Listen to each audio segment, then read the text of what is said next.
Spider-Man, Spider-Man, bake me a cake as fast as a spider can. Everyone knows the tune to that famous banger, and I'm gutted it didn't turn up as I was boshing around New York City in Marvel and Sony's new game. And there's a lot of boshing about. You bosh it around on your webs, you bosh it up buildings really fast, you bosh it off water towers, which in turn makes it faster to generally bosh about. It's a big old sloppy bosh fest, basically. I played the game from the start for about 2 hours, and fair play to Sony and that, because you start the game by absolutely murking the Dom DeLuise of the Marvel Universe, Kingpin. It's a good fight to start things off with. I mean, it's no fucking God of War, but there's rockets and that in it. And with Big Willie safely behind bars, the city opens up so you can bosh to your heart's content. What that basically means is swinging around the city, fixing police transmission towers, and then snooping in on police radios, then beating up naughty men and stopping them from being pricks. You do this a lot in the first 2 hours, so much so that I just started ignoring the police scanner in the end. Like, I don't mind helping out now and again, but I did feel like the cops were taking the piss a bit. We were just about to call for backup. Of course you were, mate. The only crimes I was stopping by the end were the ones where you swing down on top of a car and f*** up the robbers inside. It looks wicked and makes you feel awesome. But I basically then was just sitting about wishing that some bad uns would go on the rob and nick a car. I don't think wishing for bad stuff to happen is really in keeping with Spider-Man's ethos though, so I ended up feeling quite bad. Luckily, I cheered myself up by swinging around the Windy City, which will never not be a good laugh. And the game lets you unlock mad tricks and that make you look like basically Tony Hawk's but in the sky. You can also buy mad suits that make you look awesome too. There was loads that I didn't get to see, but it's a shame you don't get to see Spidey changing from costume to costume, because he could have been like Spider Protector.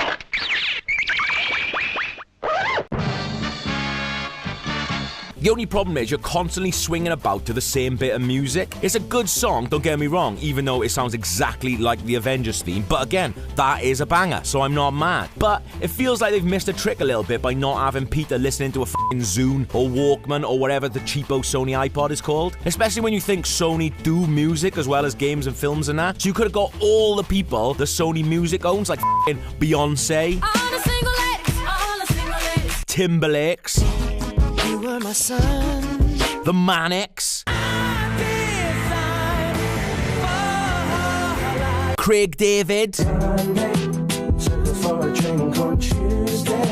and no, not Chris Brown. He's a c***. Yes, Chris Brown is definitely a Everyone in the game makes a big thing about the fact that Spider-Man has been Spider-Man for 8 years in that world. This is good because you don't have to do all the boring shit, like watching him getting his powers, or having to watch lovely Uncle Ben get f***ing ganked again. But obviously, you still want to know what he's been up to. So the game introduces a little thing to fill you in on these gaps, which is sticky backpacks hidden all around the city. And the idea is that they're bags Spider-Man's somehow forgotten about. I thought these were going to be like the memories in that Zelda Breath of the Wild, but in this, you actually got to play the bits of Spider-Man's life that he was remembering, so you know what he's been doing for 8 years. That would have been good, wouldn't it? Well, that's not what happened at all. Instead, it's just f***ing 50-odd bags all over the city, full of shit like menus where him and Mary Jane have been eating and that. Why has he got so many bags, though? And not only that, who buys that many bags and then just forgets about them? It's absolutely mental, and it properly did my head in. To be honest, I know it feels like I'm having a go quite a bit, but I just think I was expecting something a little bit less gamey. I know that sounds mad, because this is a game, but running about beating up the same faceless goons, unlocking transmission towers, and finding loads of backpacks just feels a bit boring now. I know everyone's been banging on about wanting to get a Spidey game that was basically like that old awesome Spider-Man 2 game, which, you know what? You've got what you wanted. This is exactly that. I hope you're f***ing happy with yourselves. If you like that, then watch this other video we did about We Happy Few, or watch this one about pure farming, because no f***ers watch that.